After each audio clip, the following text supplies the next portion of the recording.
Eu acho que o principal desafio que se coloca a este setor é conseguir mudar o paradigma do seu planeamento e da sua concretização.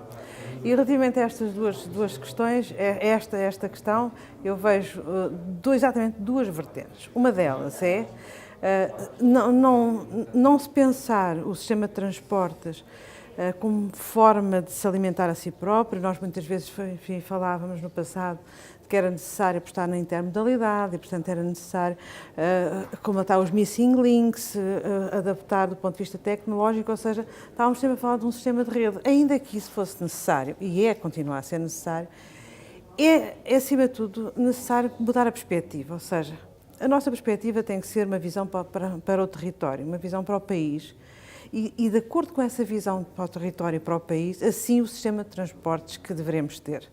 E acho que, acima de tudo, para o território, para valorizar o território, nós temos que valorizar exatamente os nossos recursos. E em termos de território e de recursos, nós temos que aproveitar a diversidade territorial que temos. Nós temos claramente as cidades como um território diferenciado, mas também temos o nosso interior, principalmente o espaço fronteiriço do ponto de vista terrestre, e temos, acima de tudo, o mar. E a pergunta deve ser: o que é que nós temos que fazer nos transportes para potenciar estes três aspectos? Primeiro que tudo, para transformar as nossas cidades em cidades competitivas, em cidades competitivas quer do ponto de vista económico, quer do ponto de vista ambiental, e estou a pensar cidades menos poluídas, mais amigas do ambiente, mais amigas das pessoas, mais preparadas para serem usufruídas pelas pessoas, mas também estou a pensar em cidades mais preparadas para aproveitar o turismo, ter melhor oferta para o turismo. Quem diz o turismo de vários níveis, turismo de lazer, turismo de negócios, turismo de conferências, enfim, todo esse aspecto. Ou seja, cidades é uma aposta. E que transportes temos que ter para ter essas cidades mais preparadas, mais competitivas? E são, com certeza, transportes que têm que ir mais além daquilo que temos hoje. Mas existe um outro território, que é o território do interior.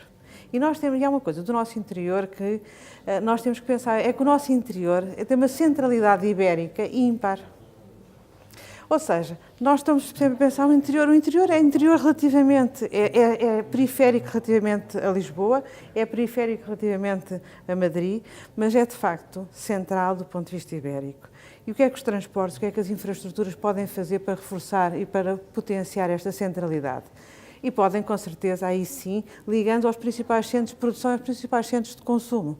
Ou seja, no fundo, potenciar a localização, quer do ponto de vista de cidades, quer do ponto de vista de indústrias, num território que é central relativamente às três principais áreas: o sul de Portugal, o norte de Portugal, a região de Madrid.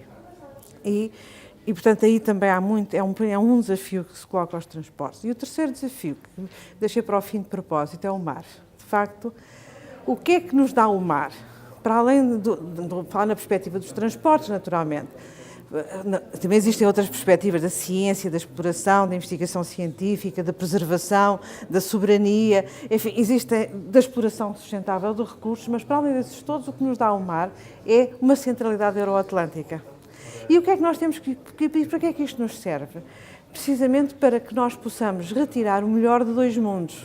O mundo oceânico, o mundo do mar, o mundo de ligação à lusofonia, o mundo de ligação aos mercados por via marítima, e não nos podemos esquecer que a maioria das mercadorias movimentam-se por mar, mas também um mundo de ligação à Europa.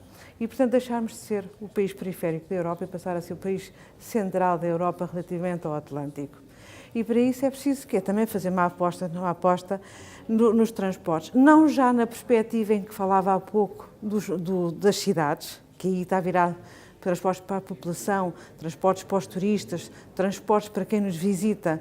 Agora, de uma outra perspectiva, que é transportes para as mercadorias. Darmos a centralidade logística que passa pelos portos, passa pelas plataformas logísticas, passa pela ferrovia. Ou seja, estes são os desafios que se colocam. É nós conseguirmos pensar num objetivo para o país, numa visão estratégica para o país, para a economia, para a sociedade, e os transportes passarem a apoiar, a razão de ser dos transportes e das infraestruturas passarem a ser o fundamentar e viabilizar uma visão estratégica para o país e não estarem centrados em si próprios. Ainda continuem legítimos todos os objetivos que sempre pusemos para os transportes e que eu renunciei a alguns há pouco.